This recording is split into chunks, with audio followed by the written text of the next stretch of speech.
And this has to do with a future tether line, because where the sphere of Amenте was moved to is in relation to space-time on Earth here. It would be 3033 AD in the future. So there's something called the Blue Lotus Future Tether Line that techniques that we're working with now will allow us to reestablish through the Crystal Bridge Passage and the Crystal River Failsafe Host, reestablish our connection to the Sphere of Amente and to the Ark of the Covenant gates that lead into it. So this was like a huge amount of information that they just started to give us as of about November of last year. So it's very exciting for us, because for a while there it felt pretty depressing when you had crazy things happening once the trumpets were released in 2016, in November of 2016. And it was a very scary and depressing time. And then you had COVID hit, as if it weren't bad enough to begin with. So it's been a really tough time, even on the 3D level, for everybody on the planet. And the things that we've been watching unfold on the planet since that time, since 2016, these are the beginnings of the outpicturings of the invisible war drama, the final conflict drama that we have been talking about and warning about since 1999 when the books first came out. So I just wanted to let you know that there is this whole body of information that brings like where we were up to where we are and where we're going with this information, with the work from the Guardians.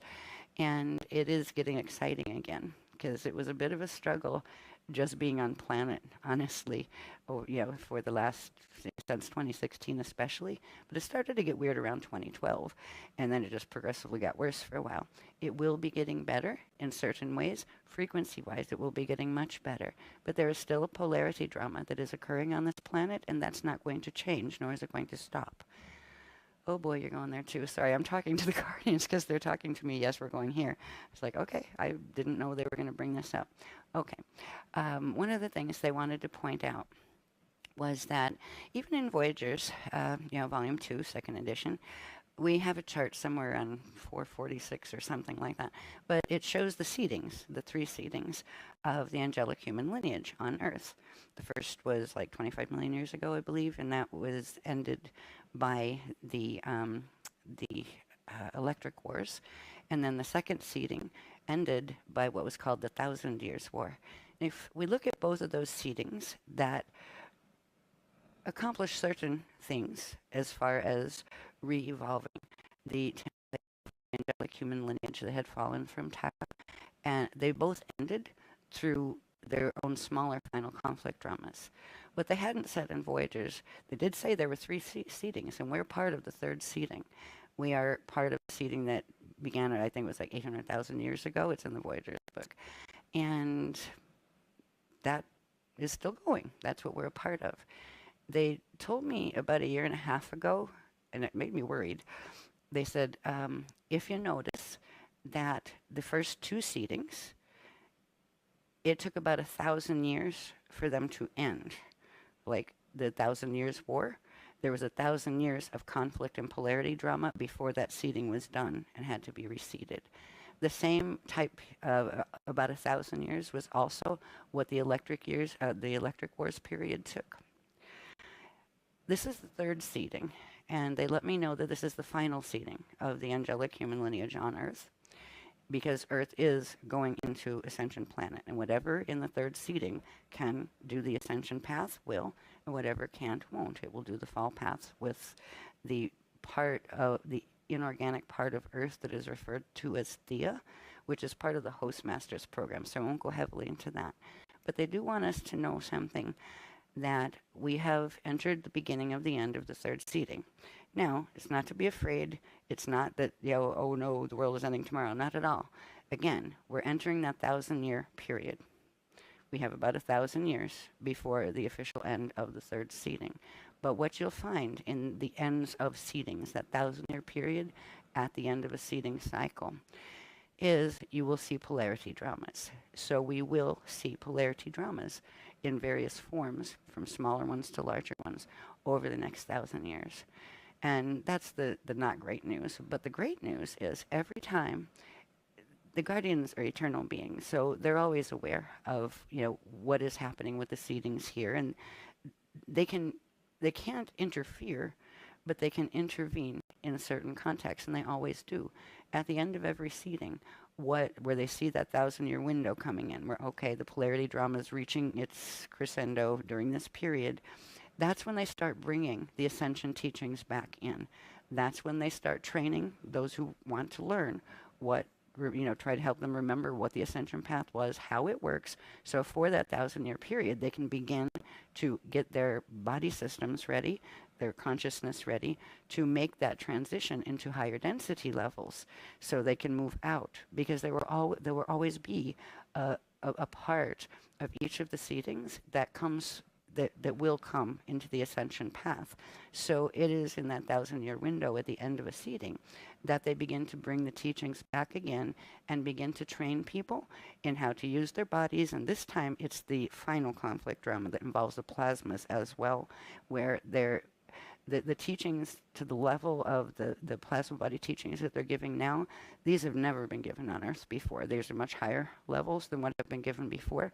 They weren't needed for the level of ascension that was taking place in the two earlier seedings.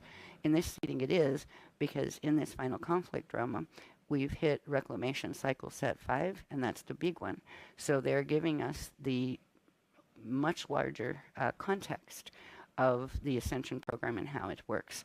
So the techniques that they're giving us now, the final technique sets, they are, first of all, going to assist us in activating our plasma bodies and our Templar bodies, I like to call them. That means the crystal body, the light body, the Rasha dark matter body, the external creation levels, where we can open them into the plasmas finally, and that will allow us to link into that future tether line to 3033 AD, and it's a specific place.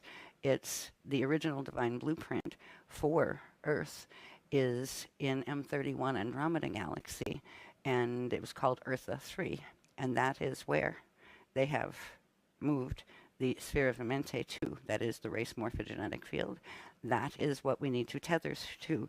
And once we can make that tether line link, we'll be able, it will be like a tractor beam that will move us through whatever the polarity dramas are and keep us on track so we don't get dragged down into the polarity dramas. So it's really quite a big deal of what's going on. It's almost such a large deal, even in context of the 3 seedings of the angelic human lineage on Earth.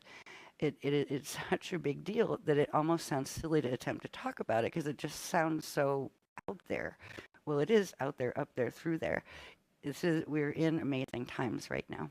Right now they may seem a little scary, but we are learning the technologies that we can choose to use if we want to assist ourselves in staying on the organic ascension paths. And those who have, in other lifetimes or even in this one, have entered paths of fall, what is precious about the teachings, and the teachings are just verbalizing the processes that actually occur and the experiences that are available. When you get into a situation where you get the 5 RRRs, the 5 cycle sets of re-evolutionary rise reconnection, when they activate concurrently, that means even people that have gone not on just phantom fall path, but gone fall path, they have their only opportunity to actually catch ascension wave again, so they can go up in that space dust return. So this is huge. It means everybody can get back on the ascension bus if they want to. And it's all very personal. We teach people the teachings, and they can use them, as they choose to. There's no obligation to any of us at all, nor to the guardians. They are just here to bring back the information, because they believe, and so do I, and that's why I've been in this work for so long with them, that if people knew, if they had a chance to remember the true ways and the mechanics of what real ascension is, the science of ascension, if they could remember, they would make better choices, and they wouldn't keep making choices that end them up, like individually or in mass, in paths of fall. So we are again bringing the teachings back, but this is the big game, the end game, and there's 1,000 years of it. So it's like, don't panic now. You don't have to panic at all.